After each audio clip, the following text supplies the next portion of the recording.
What's going on, guys? JSGC here, back again for another episode of the Transfer Show with yours truly, JSGC, where today, well, not just for today, the whole window now, it's going to be all about the outs with Manchester City, and what we want to be doing today is having a good look at the Manchester City squad, have a look at what the board and the staff at Manchester City are having to think about, in particular Hugo Viana, and then having a look at the Manchester City squad, drawing up some conclusions about which players basically need to go. And this is just purely based on what needs to happen over the next month for Manchester City to be sorted when it comes to our squad heading into the new season. So before I do crack on with this video, make sure, like always, if you are enjoying the content, then do subscribe to my channel. It is free to subscribe. I'm going to keep you guys up to date every single day with all the latest City transfer news here on YouTube. So if you haven't already, do subscribe. It is free. Social media links are in the description as well if you want to go and follow me on my X, Instagram and TikTok. Email also in the description too if you want to hit me up for any sponsorships for any videos or any general business inquiries. Don't forget to get your thoughts in the comments below if you're watching this after the stream. Which players do you think are Manchester City going to sell this summer? If you're watching right now, same question to you guys as well. A warm welcome to Task. Welcome, thank you for tuning in. Says most likely thinks McAtee's going to leave. Could see Kovacic potentially leave. Got Edison, Stones, Bernardo, Gundogan all to think about as well. Spot on. We'll speak about that in just one moment. Lafarbo, welcome. Thank you for tuning in. Much appreciated. David, welcome. Says, do you really think any team want a high-wage old unks like Jack Grealish and Ilkay Gundogan? It's going to be very difficult to sell, and they are very difficult players to sell. Again, we'll speak all about that in today's stream, and welcome also to Hunter as well. Much appreciated. So yeah, we're going to have a good look at the squad. We're going to draw up some conclusions. Victor, welcome. I'm very well, thank you, my friend. How are you? And yeah, so I've purposefully delayed the stream. I was meant to go live at 1:30 p.m. BST today. Changed it on short notice, so apologies to that, to 2 p.m. BST, because I was just getting all of my stuff sorted for you guys for today's stream, which has involved me creating and making some things that I do want to speak about. Also, yeah, that was why I was also late coming in at 2 o'clock as well. I ended up getting here at closer to 5 too, so bad JSGC. That's me getting told off. So let's have a look at the squad then, and what Manchester City could do for the remainder of this this transfer window. So I'll just share my screen, and we'll have a look at what everything does look like. So, all being well, you guys will be able to see my screen now, and you will be able to see what I've managed to create. So please do give me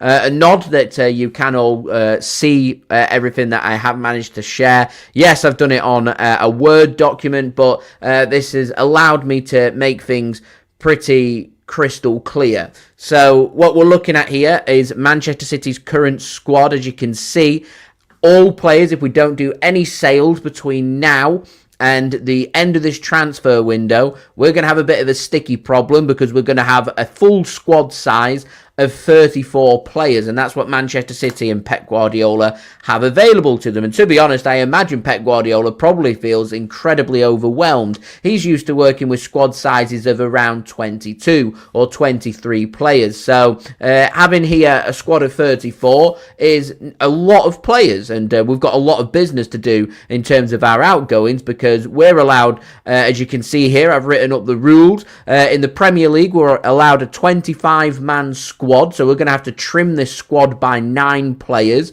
8 of which have to be homegrown, with 2 of them being goalkeepers. Well, we've got 4 goalkeepers, so we don't have to be concerned about the goalkeepers. Having a look at the homegrown players, so I've put little HG tags next to all of Manchester City's homegrown players. If it's got a HGC, that means homegrown by the club, because that is something to think about when it comes to the Champions League. You can have a 25-man squad in the Champions League, where 8 must be homegrown, with at least 4 of them 8 players homegrown by the club. 2 goalkeepers. That's what you're allowed on list A. You're allowed a list B as well, which is any players it's unlimited amount that you can have on list B. So City could throw all their academy players on there if they wanted to, and I'd recommend that Manchester City did go and do that. But in terms of our current first team players, well, going off last year's rulings, because UEFA haven't put out this year's rulings, they were saying that any player born on January 1st, 2003 for last season, so I'm going to presume for this season it's going to be January 1st of 2004, which would be players who are 21 years old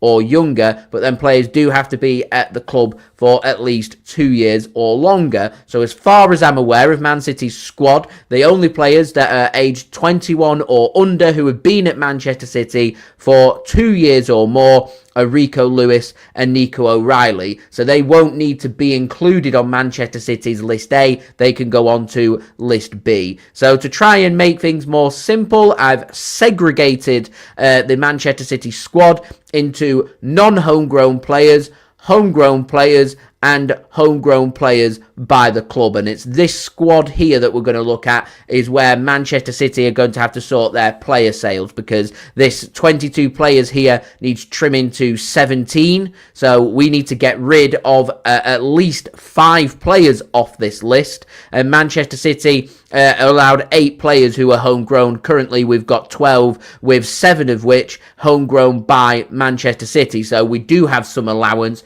about allowing some homegrown players and homegrown players by the club to leave as well, which is of course going to be covering mainly this man, who's near enough a guarantee that he's not going to be at Manchester City in the for the upcoming season. So in terms of my outgoings, I'm just going to have a quick look through the squad, because there's players here I already know aren't going to be here at the end of this window, so we can already start to trim this squad down. So first of which, just having a look at these homegrown by the club, Joshua Wilson-Esperand. If he doesn't secure a permanent transfer, then he will be loaned out somewhere. So Joshua Wilson-Esperand, I'm confident, won't be around the City first team squad for the start of the upcoming season, so we can scrub Joshua Wilson-Esperand off there and off the homegrown.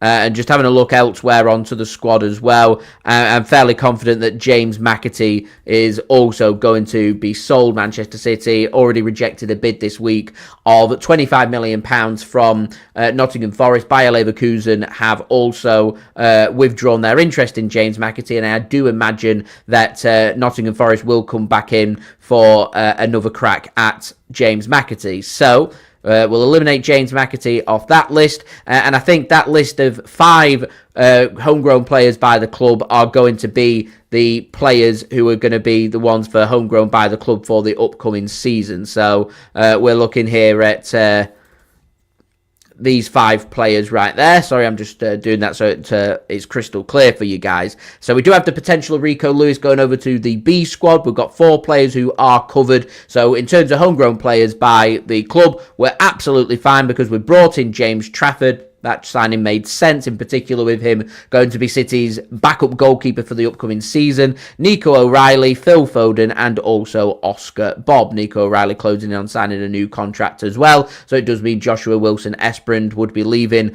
along with James McAtee. More than likely this is going to be a loan. James McAtee, I imagine, would be permanent. So that's the first bits of business that we've got done.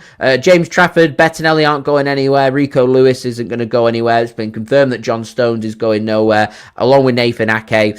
Calvin Phillips will leave Manchester City. They'll look for a permanent, but it's more than likely going to be a loan. For some reason, he's under contract until 2028, which means we've got another 3 years of this before we get to Calvin Phillips being sorted. So Calvin Phillips will leave. More than likely, that will be a loan transfer. Nico O'Reilly will end up staying.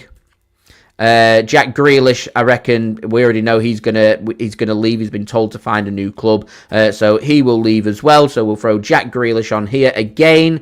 We'd want a permanent, so I'll just chuck perm, but more than likely going to be a loan is what I reckon will happen with that. That leaves us with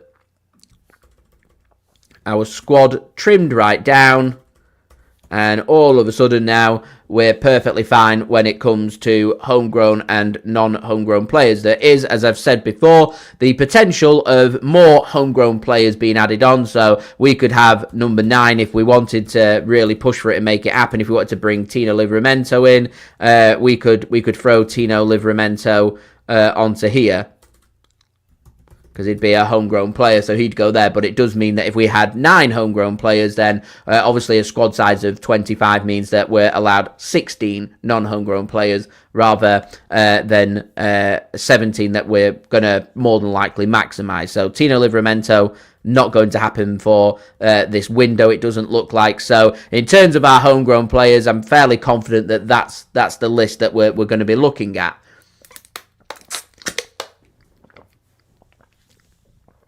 Always important to keep ourselves hydrated. So, all that being said and done, it does mean that I'm having a look at the squad.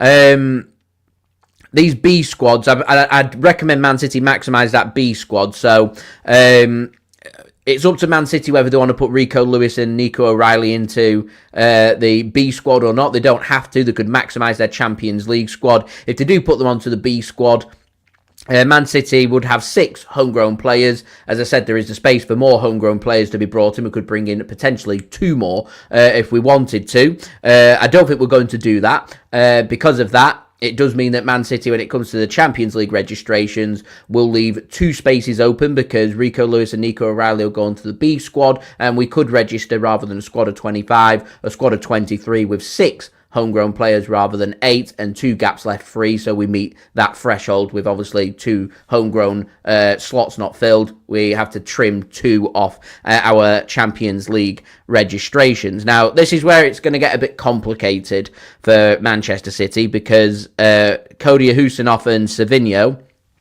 don't need to be registered in the Premier League, but do need to be registered for the Champions League. So in terms of the Premier League, this 22 becomes 20.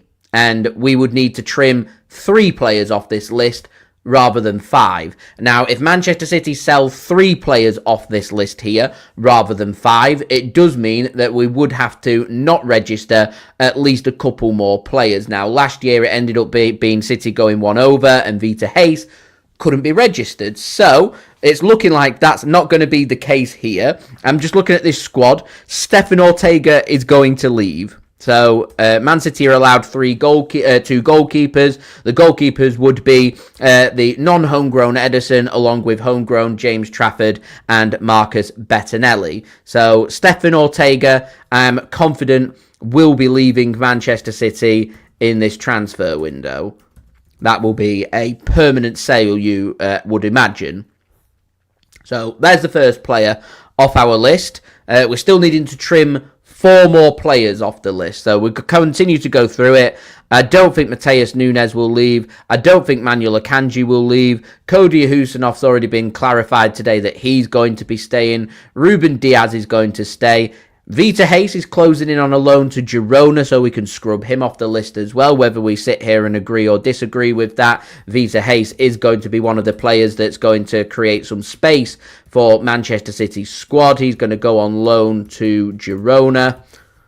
So that's another player sorted. So we're still needing to trim at least 3 more players off this list. Joško Vardiol obviously isn't going to go anywhere. Nuri's been brought in this summer. There's some question marks here. So question marks against Gundogan, against Kovacic, against Nico Gonzalez. Rodri's going to stay. Tajani Reinders obviously brought in this summer's going nowhere. Bernardo Silva isn't going anywhere this summer. I imagine he'll leave for free next summer. This man here is going to get loaned. So Severin Ipan we can throw onto this list as well. So he would be loaned. Leaves us with 2 more spaces to create. Savinho isn't going to go anywhere. The question here now is, what do we do with Claudio Echeverri? Because if Man City do want to keep hold of Echeverri, I think that Manchester City are going to not register him for the Champions League, is what's going to happen, and they'll assess his minutes again going into the January transfer window where he may be loaned, because there is the possibility that Echeverri isn't loaned out. Don't think that's going to happen. I think Claudio Echeverri is potentially going to leave Manchester City on loan rather than staying at Manchester City. It makes probably the most sense. Fabrizio Romano has also said that Claudio Echeverri looks like he's going to be off. So that creates another spot on the Manchester City team. So Claudio Echeverri is going to free up some space here on loan. So that would be for 4, 5, 6, 7, 8 players here that Manchester City have let go. And this is just what needs doing in the next month. So it does mean that in terms of our numbers, so if I correct these numbers now, so we're looking at number 2, 3, remember we're looking at the magical 17, 5, 6, 7, 8, 9, 10, 11, 12, Bernardo 13, Savinho 14, 15, 16, here's our magical 17, and we're 1 over at 18. So that then means that Manchester City do need a senior first team player from our non-homegrown list here to leave before this window is out. I've got these 3 players right here as to where them players are going to be, because next thing we need to consider is, are we covered when it comes to players' positions? We want at least 2 players to each position. Well, we've got 3 goalkeepers. Perfectly fine. When it comes to right backs, Mateus Nunes and Rico Lewis are going to have us covered there. So we'd be looking, if we were going for, let's say, a traditional 4-3-3. I know City aren't probably going to be playing a 4-3-3, but to keep things simple, that's how we're going to work. We're going to work here on a traditional formation that's going to have a goalkeeper, a right back, a left back, 2 centre backs, 3 in midfield, a right winger, a left winger, and a striker. Let's keep things simple. Let's not overcomplicate things with how things are with Pep Guardiola. We're just trying to get our heads around where's the odd one out here for Manchester City. So in terms of right backs, fine, Mateus Nunes and Rico Lewis, where we want to sit here and agree or disagree about, is it right that we have them 2 players as our right back? As I said, there is the potential, without hurting City's squad, that if they want to go out and bring Tino Livramento in, they could. They don't think it's feasible, it's not possible, it's not going to happen. Spoke earlier in the window about Morgan Gibbs-White. Again, he fell under the homegrown quota. So if we wanted to have extra numbers in midfield, we could have brought Morgan Gibbs-White in, but we'd then have 1 too many midfielders. So having a look at centre-backs then for Manchester City. In terms of homegrown centre-backs, we're covered both with John Stones and Nathan Ake. Normally, I'd recommend having a look at least having a couple more centre-backs, of course, for cover. So that would obviously be the likes of Ruben Diaz, Joško Vardy, I think will be the 2 starting centre-backs for Manchester City. And then you've got Manuel Akanji and Cody Ahusanov as well, helping to support the team. So that's 6 centre-backs. Nathan Ake and John Stones are very injury-prone, and I would like to see Akanji and one of Stones or Ake showing their fitness more. And I think this is where the concern of not having Vita Hayes around the first team squad is. I think it would benefit Man City more to have an academy player around the first team squad who doesn't necessarily need to be registered because they're under the age to be registered and they've been at City for at least 2 years, so they can go on the B squad, which is where you'd find a player like Jaime Simpson-Pusey. So if you're saying to me that Vita Hayes is leaving, I'm quite surprised that Simpson-Pusey is also leaving. I know City have got question marks about Callum Doyle. There's the potential for him to come to the first team squad, but Man City are more than likely going to sell him on. So if it's not going to be a Callum Doyle or a Simpson-Pusey, who's going to be the academy player to help make extra numbers here for Manchester City so we don't end up in a defensive crisis? At the moment, we've got good cover, enough cover. It's just about Man City here taking a risk about keeping Nathan Ake and or John Stones fully fit. We could have maybe sold Akanji, but there's no buyers, and put Vita Hayes in his place. We haven't done so. So because we're not doing so, I imagine City want to give themselves another 12 months where they want to have a look at the first team squad, and then they'll assess the futures of Akanji, and is there space for Vita Hayes to go into this non-homegrown spot on the Manchester City squad, in particular with John Stones' contract up next summer. So there is that spot for Vita Hayes to come in, but it would mean that Manchester City would be replacing a homegrown player with a non-homegrown homegrown player. So we'd need to bring in an additional homegrown player for our squad in an alternative position. But as far as I'm concerned, I think that Manchester City have got that covered. In terms of the left-hand side, City will more than likely be going with Ryan Ait-Nouri. If they're not going with Ryan Ait-Nouri, then it'd be Joško Vardiol or Nathan Ake providing that extra support on that left-hand side for Manchester City. So we're perfectly fine when it comes to that. Now, this is where things get really interesting, because I'm looking at Manchester City's midfield, and it wouldn't surprise me to see a Man City three-man midfield of Rodri, Tajani Reinders and Bernardo Silva. So if there are options into midfield, and obviously you've got Nico O'Reilly and Phil Foden being other real good options in midfield, it does mean that Manchester City could do with a couple of extra bodies in their midfield area, which is where we've got Ilkay Gundogan, Mateo Kovacic and Nico Gonzalez. Nico Gonzalez only brought in January. I'd like to see Nico Gonzalez stay, but I'm looking at where's this available spot in the squad. Well, if we look at the other positions, strikers, fine. Erling Haaland, Omar Marmoush, Oscar Bob can play there. Looking out wide, Savinho on one side, Jeremy Doku on the other. Ryan Cherki can also help cover out wide and play in midfield as well. We've got good versatility along with Phil Foden, obviously Oscar Bob, Bernardo Silva. I think we're perfectly fine when it comes to attackers. Now, we're not going to look at that for the rest of the window. I think I have expressed my concern about Manchester City wanting to go out and potentially bring in a right winger, because I look at City's right-hand side and it could be a starting of Mateus Nunes and Savinho on the right-hand side. And I think that's, in my opinion, a little weak. You know, what's your backup here? You're looking at Rico Lewis and then a player who maybe doesn't naturally play on the right-hand side. If it's not going to be Savinho or Ryan Cherki and you're going to go with Bernardo Silva, for example, then, you know, Bernardo Silva's a central midfielder. He's a midfielder at first and then a winger second, but he's a player who's versatile, who can play there. So we've got options, and we've got enough options. I don't think that for the amount of business that we need to get done, I don't think that's something that needs looking at in this window. I think it's something I'd have a good look at in next summer's transfer window instead, and having a look at that right-hand side and looking at extra bodies in midfield in particular, with Ilkay Gundogan's contract being up, Bernardo Silva's contract being up, Kovacic entering into the last 12 months of his contract as well. There's all things here that Man City need to be thinking about. Rodri going into, he's in the last 2 years of his contract as well. So these are things that City need to get clarity on about what's going to happen. So I'm certain, near certain, not quite certain. I don't know why I said certain, and apologies, guys. I'm near certain. I'd go 95%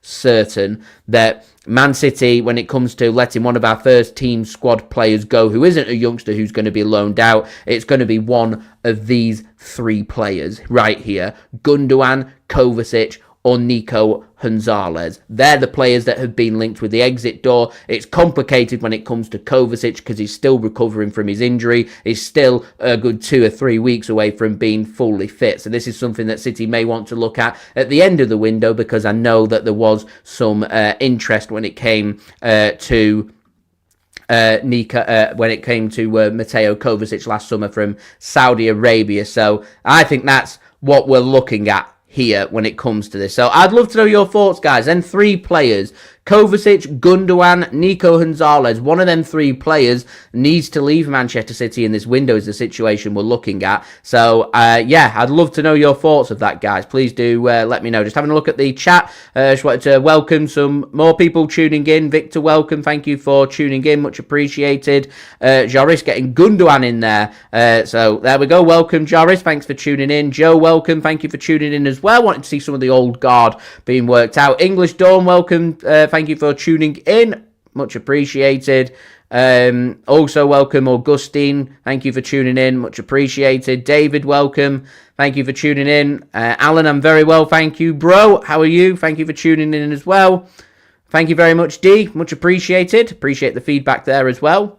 Welcome, Arkan, as well.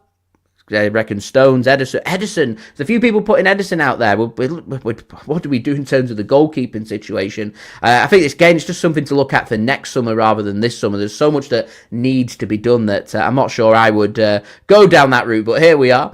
Dean, welcome. Thank you for tuning in. This is City. Welcome. Thank you for tuning in as well. John, welcome. Thank you for tuning in. Much appreciated. And I reckon it's going to be Gundo. I think he's going to be the player. He's the player that's been linked the most with the exit door. It's either going to be a Nico Gonzalez loan, which Nico Gonzalez is not Claudio Echeverria Vita Hayes. He's not a player who's still a teenager or in his early 20s who needs development. Nico Gonzalez is fit and ready to go. If Nico Gonzalez gets loaned, I'm not going to say it for Echeverria, I'm not going to say it for Vita Hayes, because I think these are players who are going to come back to us and be around the City first team squad. Nico Gonzalez is good and ready to go. If he goes out on loan, I don't think Nico Gonzalez has a future at Manchester City, and it makes him a real pointless, expensive sign. It makes him a flop. Don't think Hugo Viana's going to want to put a flop onto his name so early into his tenure at Manchester City. So I don't think that's going to happen. And I think you're going to end up here with some potential disagreements between the director of football and Man City's manager Pep Guardiola about the players that they're looking for and the players that they want, because they need to get onto the same wavelength and onto the same page very quickly. It's a learning, adapting situation. It's very different. Pep Guardiola's worked with Chicky for years. 13 years he's been at Manchester City. He's worked with him at Barcelona too. They can read each other like a book. They know exactly what they're looking for. They're on the same page. They'll have the same ideas with the same creativity there. They know what they want. Hugo Viana's going to be a little bit different. He was a little bit different in the January transfer window. He's a little bit different in this summer transfer window. His approach to transfers is very different. He seems like he loves an incoming. He's very good at negotiating quick sales to bring players in if we need players to be brought in a short space of time. He's very good at that. He's shown that in January. He's shown that in June. Fantastic. How good is he at outgoings? How good is he at bringing in quality players into the City squad? Well, some of the players we brought in January we've not really seen. Other than Omar Marmoush, who's had a lot of minutes, and we were crying out for extra bodies in attack last season. That was a real good signing in my opinion. Everybody else, we've not really seen all that much, and I'm hoping over the next 12 months we're going to see more, that I can sit here in 12 months' time and say, them signings that we brought in January 2025, they were cracking signings. And then players that we brought in last summer, they were really good signings. And there is some real good signings in there, trust me. Tijani Reinders, I think, is going to be one of the signings of the season. I think he's an exceptional player. He keeps himself injury-free, which would be very typical City, so touch wood it doesn't happen. He's an incredibly fit player. Prides himself on not getting injured, so it would be typical City for him to get injured. And of course, Man City have been very busy with bringing staff members in as well. So it is what it is. Manchester City, as I said, director of football and Pep need to get onto the same page as quickly as possible. Jessica welcome says Nunes might be okay at right back, but I'm not sold yet. We still need to hire a true right back. If Mateus Nunes doesn't work out, we need a backup. Rico only belongs in midfield. That's where he shines best. And I think that all comes down to physicality. I don't have a problem with Rico Lewis playing on the right back and being a defender who's going to invert and go more into midfield and help support City's midfield and support Manchester City's attacks and the transitions. No problem with that at all. When we're taking on teams who aren't going to attack us and they've not got quick attackers or powerful attackers. And the opponents that we take on game after game are few and far between. So you've got to really pick and choose where Rico Lewis is going to shine. I think towards the FA Cup semi-final, how great was he in that FA Cup semi-final? Well, he was inverting. He was going into midfield. He was supporting in attack. And that's where Rico Lewis shines. That's where he looks really good. For me, he's not an out-and-out right back. Mateus Nunes isn't an out-and-out right back either. He just suits that better because he's quicker, taller, and got more physical presence with more Premier League experience. So he does better there. Mateus Nunes isn't the complete article. He has errors in him. He has mistakes in him. So we do need competitive competition. I would have liked to have seen City push all out for Tino Livramento. I actually think right now Newcastle are vulnerable and weak. Alexander Isak is pushing his transfer to Liverpool all the way, and at some point Newcastle will buckle. They're struggling to bring players in. It's a bit of a transfer mess at Newcastle right now, and they're working hard to try and get Tino Livramento onto a new contract, and I feel like the iron's really hot. Now's a good time for City to strike. get in contact with Tino Livramento's camp, get them agreements in place and get Newcastle under pressure. But Manchester City are too gentlemanlike. They're not going to do that transfer because the player's not expressed the transfer. And unless the player does express the transfer in the next 4 weeks, then I don't think we're going to bring in a right back. So yeah, this is City reckons it's going to be Kovacic or Gundogan, and I think you're going to be right. Payman, welcome for tuning in. Nawazi, thank you for tuning in. Much appreciated. Reckons we need a centre-back. I understand the concern. I just don't think City are going to look at that in this window. There's the potential to look at it in the January window, but if it is to be players that are to be brought in for other positions, until we've got these player sales sorted, I reckon we're looking at a case here where it'd have to be homegrown players. And to be honest, there's some real good homegrown players out there, but again, it all comes down to players' contracts and what we want to do, looking at City's defensive options. What Akanji, Husanov, Ruben Diaz, Joshko Vardiol, John Stones, Nathan Ake. It all depends on John Stones, Nathan Ake, how fit are they keeping themselves. And, you know, we're not going to be able to sell any of them players. We're certainly not going to sell Ruben Diaz or Joshko Vardiol. Don't think we're going to sell Nathan Ake or Cody Husanov. So it just leaves, obviously, John Stones, his contract's up next summer, so he's not going to be sold. So are we going to find a buyer for Akanji? Well, we've not found one this summer. City were open to offers and it's not happened. So who knows? Who knows? It's a crazy window, this one, a crazy window. Jeremiah, welcome. I'm very well, thank you. Thank you for tuning in. David reckons sell Gundogan or Kovacic if good offers are coming in. Yeah, good points, good points. Rinal, thank you for tuning in, much appreciated as well. Rai, thank you for tuning in. Hope you're well. Great to be live once more. I'm looking forward to the season start. I'm looking forward to getting some live watch-alongs under my belt as well, which would be great. Dumfries could have been an option, but if Dumfries was to be an option and we wanted to look at a right back, then three players that I mentioned, 2 of them would have to be sold rather than 3. So 2 of Nico Gonzalez, getting mixed up, Nico Gonzalez, along with Ilkay Gundogan and Mateo Kovacic, 2 of them players would have to be sold rather than 1.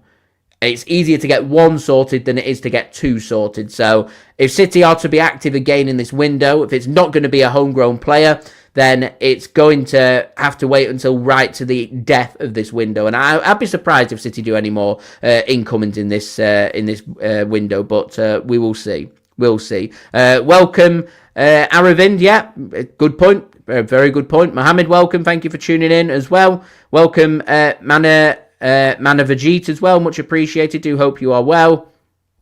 Come on, City. Welcome. Thank you for tuning in. Akanji, good question. This. You see, I like Akanji. I think he's a real smart player. He is, for me, a real good squad player. It's when a good squad player becomes a regular starter is when my problems come. He is good enough to be around the City squad. I don't think he's good enough to be a starting 11 player. I always think to myself about when we've got players here, are you a player that if we're playing a Champions League semi-final, second leg, it's 0-0 at the Etihad Stadium, we're playing a team that we need to go to the Etihad and win and have a real strong performance, 10 out of 10 across the whole pitch. Who's your starting 11 going to be? Well, you're going to go with your strongest 11.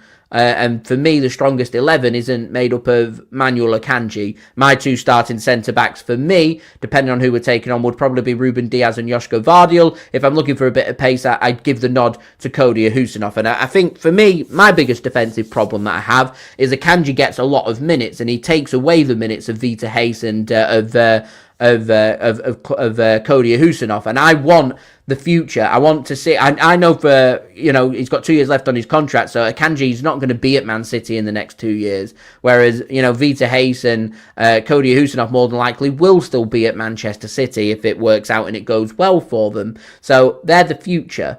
And I look towards the future, and you've got to find a way of embedding these players into the squad and giving Akanji lots of minutes ahead of them.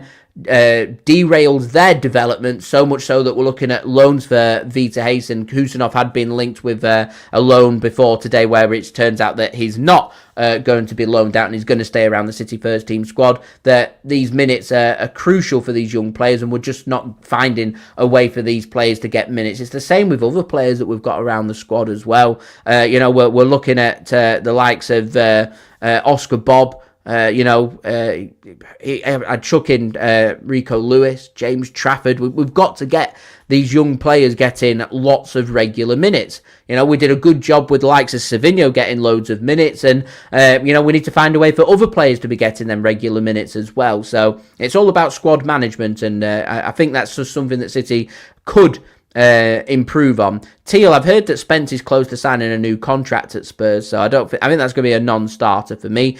Sheikh, thanks for tuning in. I'm excited for football to be coming back. I don't think I'll put it on record because I've got my Premier League predictions coming out and I've already written up the notes. I don't think Man City are going to win the Premier League.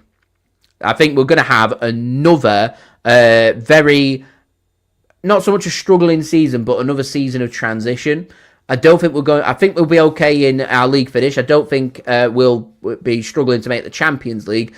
I want us to compete to try and win the Premier League. I just don't think we're going to win the Premier League. And so from that point of view, from the heights that we've looked at, am I looking forward to it? Maybe not, but I'm just excited for football in general coming back. I'm excited to see Manchester City. I think it's a tremendous privilege to have a fantastic football club like Manchester City to support and watch on a regular basis, week in, week out. And whether Manchester City finish bottom of the league or top of the league, I'll still be there watching Manchester City. And during the summer window, I keep myself so occupied with the transfer stuff that it helps me not to miss football. But at the end of the day, I do miss seeing Manchester City playing on a regular basis, playing every 3 to 4 days. It's exhausting creating all of the content for it, but I miss it, and I'm looking forward to it coming back. I think I'm happy to have a couple more weeks break first, and I feel like I'll be fully recharged, ready to go. I feel like the Club World Cup disrupted a lot of things this summer, so normally round about now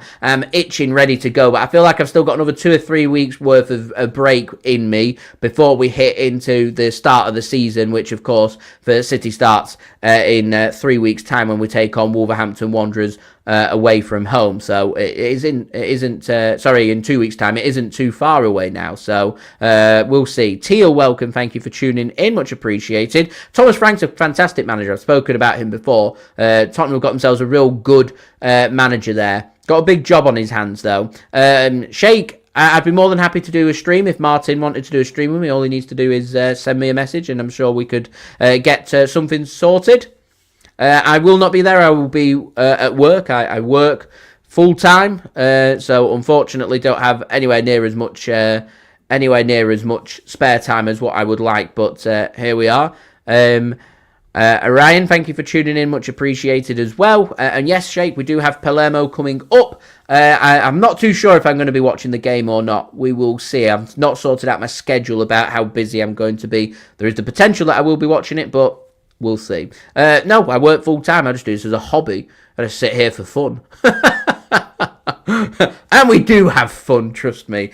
So yeah, I reckon Gundogan will be the player, I think, that will leave Manchester City. And thank you, Sheikh. I don't think it could be questioned about my commitment either. I feel like I'm tremendously committed to the cause. Nico O'Reilly, I reckon, will get minutes on that left-hand side. I reckon he'll alternate with Ryan Aït-Nouri. We don't really have many options, in particular if Ake picks up an injury, and we want to use Joško Vardiol as a centre-back rather than a full-back or a left-back, then there's minutes there for Nico O'Reilly along in midfield. It, again, makes sense for a midfielder to leave Manchester City in this transfer window. So I reckon it'll be a permanent sale for Ilkay Gundogan.